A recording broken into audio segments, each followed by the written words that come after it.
हाँ, हेलो। मैं डॉक्टर कृष्णा चतुर्वेदी। मेरे प्यारे साथियों, मेरे छात्र छात्राओं, आज मैं आपको कुछ हिंदी में बताना चाहूँगी कि जैसे अब आपके हाई स्कूल और इंटरमीडिएट के बच्चों के स्टूडेंट्स के एग्ज़ाम आने वाले हैं, परीक्षाएं होने वाली हैं। तो मैं ये चाहती हूँ थोड़ा सा हिंदी में बता दूँ कि जैसे बच्चों के पेपर में आते हैं कि चौपाई में कितनी मात्राएं होती हैं, कितने चरण होते हैं, और कहना चाहिए दोहे में कितने चरण होते हैं, कितनी मात्राएं होती हैं। तो मैं आपको उसके बारे में थोड़ा सा बताऊंगी। तो सबसे पहले मैं चौपाई के बारे में बताती हूँ कि कभी कभी ये भी पूछते हैं छात्र कि चौपाई को कैसे बोला जाता है, कैसे इसके बारे में बताया जाता है। तो मैं एक तो चौपाई बोल के बताती हूँ कि किस तरह से बोला जाता है। जैसे आपकी कोई भी चौपाई ले लो, जैसे मंगल भवन अमंगल हारी, द्रवोशो दशरथ अजर बिहारी, दीन दयाल बीरदु संभारी, हरहु नाथ मम संकट भारी, अब प्रभु कृपा करो यही भांति, सब तज भजन करो दिन राति। तो देखिए इस प्रकार से चौपाइयों को बोला जाता है। बहुत सारी चौपाई हैं, कोई भी चौपाई बोलो। तो मैं आपको पहले चौपाई की पहचान बताती हूँ कि चौपाई कहते किसे हैं, चौपाई कैसे पहचानोगे कि ये चौपाई है। जैसे एक चौपाई में लिखती हूँ, जैसे आपकी है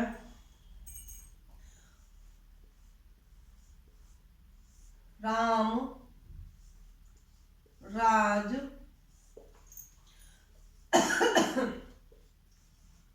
बैठे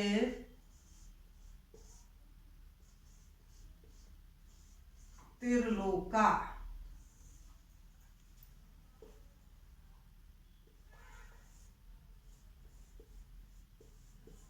हर्षित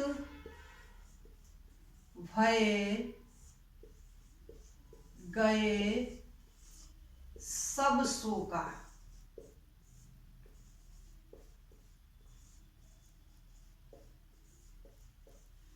तो ये चौपाई, जैसे चौपाई है ये आपकी।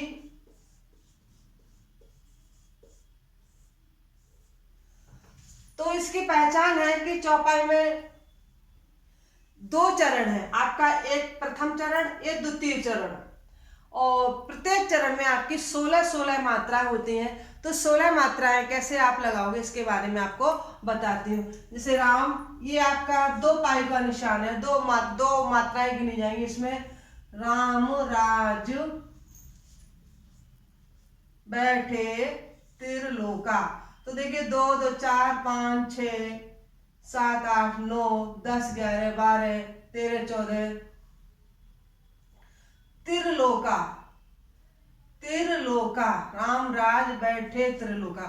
देखिए आपका राम, तो 1 2 3 4 5 6 7 8 9 10 11 12 13 14 15 और आपकी 16। तो आपकी ये 16 मात्राएं प्रथम चरण में आई हैं। दूसरे चरण में हर्षित भये गए सब शोका। तो 4 5 6 7 8 9 10 11 12 13 14 15 और आपकी एक 16। इसमें भी आपकी 16 ही मात्राएं आई हैं। तो जैसे एक मात्रा के लिए एक पाई का ऐसा निशान होता है, और दो पाई का इस तरह से आपका ऐसा निशान होता है। तो इस तरह से जैसे आपका कहीं कहीं दीर्घ स्वर्ग आ रहा है तो वहां पर भी आप लगा सकते हैं। आप जैसे यहाँ ए है तो यहाँ पर भी आप 2 लगा सकते हैं कि एक मात्रा है, और आपका ठ है ये आपका, तो आपका 2 मात्रा हो जाएंगी। इस तरह से आप लगा सकते हैं। तो ये आपकी चौपाई मानी जाए। चौपाई में आप देखिए 16 मात्राएं होती हैं कि राम राज बैठे त्रिलोका, हर्षित भये गए सब शोका। तो इसमें 16 मात्राएं। कोई सी भी आप चौपाई ले लें, और भी उदाहरण है। जैसे अभी मैंने बताया दीन दयाल विरद संभारी, हरहु नाथ मम संकट भारी। कोई भी चौपाई ले लेंगे तो आपको उसमें 16 ही मात्राएं आपको लगानी पड़ेंगी। 16 ही मात्रा लगानी पड़ेंगी, क्या 16 मात्रा ही आएंगी? 16 मात्राएं का ही आप चौपाई माना जाता है। और ये आपकी एक चौपाई हो गई। अब जैसे आपका मान लीजिए दोहा है, दोहे में क्या होता है कि दोहे में आपके 4 चरण होते हैं। दोहे में 4 चरण होते हैं। आपके प्रथम और चतुर्थ चरण में आपकी 13 मात्राएं होंगी। द्वितीय और तृतीय चरण में आपकी 11 मात्राएं मानी गई हैं। तो जैसे आपका कोई भी दोहा ले लीजिए, हम दोहा, तो दोहा की पहचान क्या है? दोहा में 4 चरण होते हैं। 4 चरण होते हैं। प्रथम में और चतुर्थी पंक्ति में आपके चरण में आपकी 13 मात्राएं आएंगी और द्वितीय में और तृतीय चरण में आपकी 11 मात्राएं मानेंगे। तो मैं दोहा आपको कबीरदास जी का एक दोहा है उसके बारे में बताती हूँ। जैसे आपने सुना भी होगा, कक्षा 3-4 से पढ़ते आए हैं कि साधु ऐसा चाहिए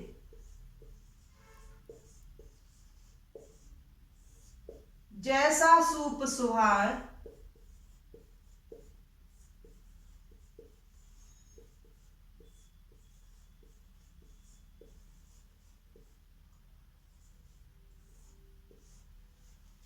सार सार को गह रहे, सार सार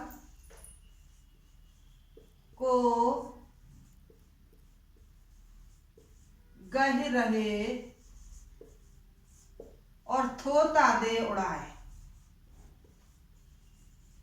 थोता दे उड़ाए, ये आपका चौथा चरण है।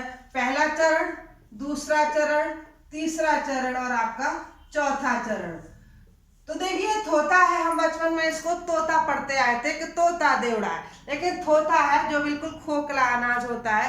आज थोड़ा सा अर्थ बता देते हैं कि साधु ऐसा चाहिए जैसा सुस्वभाव, कि साधुओं का ऐसा स्वभाव होना चाहिए, जो सच्चे पुरुष होते हैं, साधु महात्मा होते हैं, ऐसा स्वभाव होना चाहिए जैसे सूप का स्वभाव होता है। सूप का स्वभाव कैसा होता है कि सार सार को गह रहे थोता दे उड़ा। जब हम सूप से कुछ चीज फटकते हैं, फटकन करते हैं, तो सूप का स्वभाव होता है, जो खोखली चीजें होती है, जो व्यर्थ की चीजें होती हैं, वो तो अपने अंदर से बाहर निकाल देता है। और सार सार जो महत्व वाली जो वस्तुएं होती है, महत्व वाली चीज होती है, उसे अपने अंदर रखा रहता है। ऐसे साधुओं को, अच्छे लोगों को, बुरी बातों को बाहर कर देना चाहिए, जो व्यर्थ की बातें उनको बाहर फेंक देना चाहिए। और जो अच्छी बातें हैं उन्हीं को, सत्पुरुषों को, अच्छे लोगों को अच्छी बातों को ग्रहण करनी चाहिए और व्यर्थ की बातों को फेंक देना चाहिए, अर्थात अपने दिल में कभी रखना नहीं चाहिए, मन में कभी लाना नहीं चाहिए।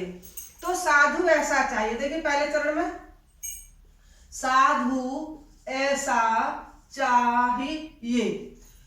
2 2 4 2 6 2 8 10 11 12, 2 2 4 2 6 2 8 10 11 12 13 और 14 कैसे हो गई भाई? साधु ऐसा चाहिए, चाहिए आपके यहां नहीं आएगी, चाहिए, तो आपके यहां 13 मात्रा हो जाएंगी। ये है साधु ऐसा चाहिए 13। 14 में देखिए, दूसरे में देखिए, जैसा सूप सुभाय, तो 4 5 6 7 8 9 10 और आपकी एक 11। सार सार को गहि रहे, तो 2 3 4 5 6 7 8 9 10 11 12 1 13। थोथा देय उड़ाय, तो 4 5 6 7 8 9 10 और आपकी एक 11। तो आप देखिए इस तरह से मात्रा लगा सकते हैं कि किस तरह से पहले चरण में आप 13 मात्रा लगाएंगे, दूसरे चरण में 11 मात्राएं लगाएंगे और तीसरे चरण में फिर 13 मात्राएं आएंगी और चौथे चरण में फिर आपकी 11 मात्राएं होंगी।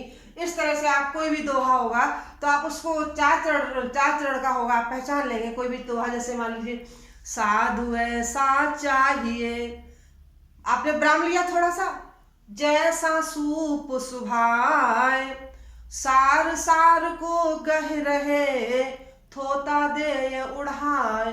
तो इस तरह से आप कहाँ विराम लेना है, कहाँ पर यति आ रहा है, कहाँ पे आपका पूर्ण विराम होगा, इस तरह से दोहे को आप पढ़ना भी चाहिए और समझना भी चाहिए। तो जहां पर भी विराम, कोई भी विराम आता है, जैसे अर्ध विराम आया, आपका कॉमा आया है, तो इसका मतलब थोड़ा सा हमें किसी वाक्य को पढ़ते पढ़ते हमें थोड़ा सा रुकना चाहिए। जहां पूर्ण विराम आ जाता है तो वहां पर पूर्ण विराम ले लो। जैसे साधु ऐसा चाहिए जैसा सूप सुभाए, उस सार सार को गह रहे, थोता दे उड़ाए। तो यहाँ हमने पूर्ण विराम ले लिया, यहाँ पे हमने थोड़ा सा सांस ली, थोड़ा सा विराम लिया। तो इस तरह से आप विराम चिन्हों का भी प्रयोग करना जान जाएंगे।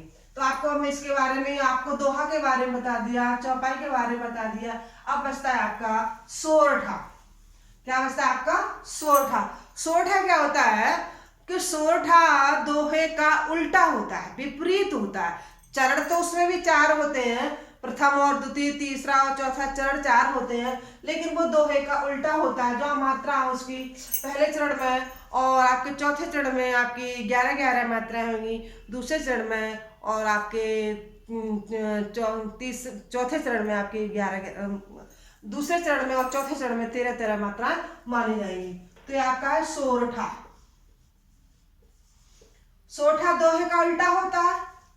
कोई सा भी सोरठा ले लीजिए, जैसे हम आपको एक सोरठा बता देते हैं, जैसे बच्चे नहीं बना पाएंगे तो उसकी भी एक ट्रिक बताएंगे। जैसे आपका दोहा है कि तुम उनका जान गौर अनुकूल, सिय ही हर्षित जात कहे, मंजुल मंगल मूल, बाम अंग फरकन लगे। ये आपका सोठा है, तुलसीदास जी का सोठा है आपका। तो तुलसीदास जी ने बोला, लेकिन आपको एक साधारण बच्चों को जैसे नहीं आता है तो सोठा बना भी सकते हैं। कोई से भी दोहे को ले लीजिए और आप उसको आराम से लिख सकते हैं। जैसे भी मैंने ये बताया था, साधु ऐसा चाहिए जैसा सुसवा, सार सार को गह रहे, थोता दे। आप इसको भी मान लीजिए, नहीं आपको सोठा, प्रश्न आ जाता है कि सोठे का एक उदाहरण सहित समझाइए, उदाहरण सहित उसके मात्राओं के बारे में समझाइए। अब आपको सोठा याद नहीं, एक सोठा कौन सा होना चाहिए, तो आप सोठा बना सकते हैं। मान लीजिए इसी उदाहरण को ले लीजिए, सार सार को गह रहे, सार सार को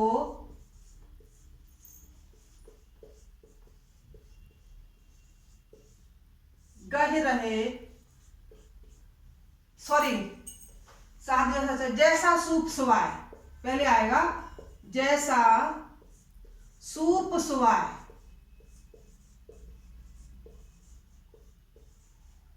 साधु ऐसा चाहिए,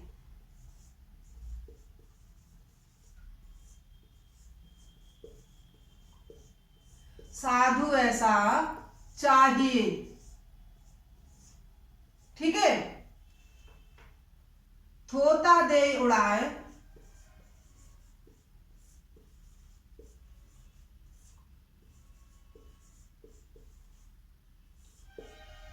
सार सार को गह रहे,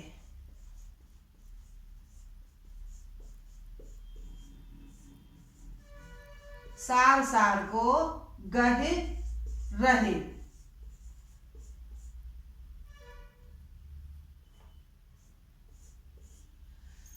तो देखिए, मैंने इसीलिए इसको दोहरा दिया है कि आप इससे समझ सके, बहुत आसानी तरीके से आप सोठे का मतलब समझ सके कि सोठा हमें, जैसे कभी कभी भूल जाते हैं बच्चे, याद करते हैं, नहीं याद आ रहा, मान लीजिए दोहा ही याद है, तो आप दोहा का उल्टा करके आप अपना नंबर पा सकते हैं, आप परीक्षा में लिख सकते हैं, बता सकते हैं। इस तरह से इस पर मात्रा चढ़ा दें, जैसे भी उसमें अभी दोहे में चढ़ाए थे, उसी तरह से कर सकते हैं कि जैसा सूप सुभाए।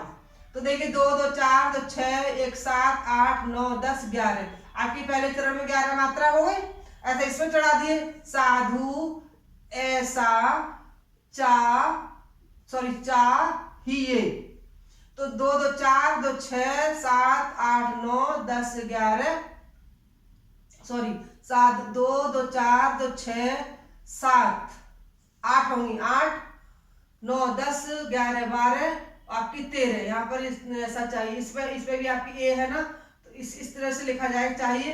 आपकी 13 मात्रा इस पर हो गई, इस पर 13 मात्रा इस तरह से इस पर हो जाती है। फिर थोता, थोथा दे उड़ाय। तो 2 4 2 6 7 8 9 10, आपकी 11। और सार सार को गह रहे, सार सार को गह रहे। तो 2 3 4 5 6 7 8 9 10 11 12 और की 13। तो ये आपका सोठा आपका दोहे का उल्टा हो जाएगा। तो आप इसको बहुत अच्छी तरह से बहुत आसानी से समझ गए होंगे और समझ भी सकते हैं, और परीक्षा में आप इसको कर भी सकते हैं। 1-2 अंक जो भी आपको मिलते हैं वो आपको अच्छी तरह से मिल जाएंगे। और अगर आपको ये ठीक लग रहा है, जैसे प्रश्न आ जाता है कि सोठा की पहचान बताइए, सोठा किसे कहते हैं, सोठा की पहचान बताइए, तो आप बता सकते हैं सोठा में 4 चरण होते हैं। पहले और चौथे चरण में 11-11 मात्रा होती है, दूसरे और तीसरे चरण में 13-13 मात्रा, दूसरे और चौथे चरण में 13-13 मात्रा होती है। तो इस तरह से आप बता सकते हैं और आप परीक्षा में आपका उत्तीर्ण कर सकते हैं। आपको अगर हमारा वीडियो अच्छा लगा है तो सब्सक्राइब करके प्लीज़ बेल आइकन और अवश्य दबाएं, और हमें आगे और छंद है, आपके कुंडलियाँ हैं, और जो भी आपके और आगे आप जो पढ़ना चाहते हैं काव्य शास्त्र में, तो हमें अवश्य बताएं और मैं आपको आगे और पढ़ा दूंगी। ओके।